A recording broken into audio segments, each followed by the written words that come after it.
নমস্কার বন্ধুরা। 25শে ডিসেম্বর চলে গেল, তবে এবছর আর সেরকম শীত পড়ল না। আশা করি তোমরা সকলেই বড়দিনের কেক খেয়েছো এবং বড়দিন এনজয় করেছো।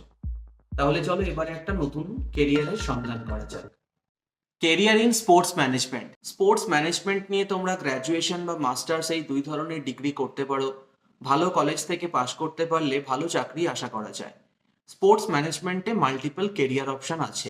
স্পোর্টস ম্যানেজমেন্ট নিয়ে তোমরা মার্কেটিং বা স্পন্সরশিপে কাজ করতে পারো, যেখানে মার্কেটিং বা স্পন্সরশিপের বিভিন্ন ডিল থেকে শুরু করে কিভাবে স্পোর্টসকে মার্কেট করা হবে তার খুঁটিনাটি শেখানো হয়। স্পোর্টস ম্যানেজমেন্টে ব্রডকাস্টিংয়ে কাজ করা যেতে পারে, যেখানে short format content, long format content, বিভিন্ন অ্যাথলিটসের ওপরে স্টোরি তৈরি করে স্টোরি পাবলিশিং বা ব্রডকাস্টিং। এটা ছাড়াও মিডিয়া চ্যানেলে কাজ করা যেতে পারে, প্রিন্ট মিডিয়া, ডিজিটাল মিডিয়াতে কাজ করা যেতে পারে। স্পোর্টস ম্যানেজমেন্টে অ্যানালিটিক্সের কাজ করা যেতে পারে, যারা বিভিন্ন স্ট্র্যাটেজি বা অ্যানালিসিস তৈরি করে কিভাবে একটা টিমকে জেতাতে হবে, তার উইনিং টিমের স্ট্র্যাটেজি তৈরি করে, সেখানে স্পোর্টস ম্যানেজমেন্টে কাজ করা যেতে পারে।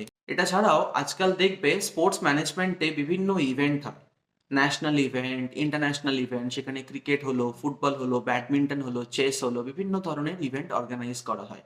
সেখানে স্পোর্টস ম্যানেজমেন্টে ইভেন্ট অর্গানাইজার বা ইভেন্ট ম্যানেজার লাগে, তো সেখানেও তোমরা পড়াশোনা শিখে কাজ করতে পারো। এটা ছাড়াও নট অনলি ইভেন্ট ম্যানেজার, ওই ইভেন্টে মাল্টিপল পজিশনসের জন্য কাজ করা যেতে পারে। তো সেটাও একটা ইন্টারেস্টিং কেরিয়ার অপশন হতে পারে। তবে হ্যাঁ, যে কোনো কেরিয়ার সিলেকশনের জন্য parental advice always recommended. Content ভালো লাগলে ফলো করো, অ্যান্ড থ্যাঙ্কস ফর ওয়াচিং।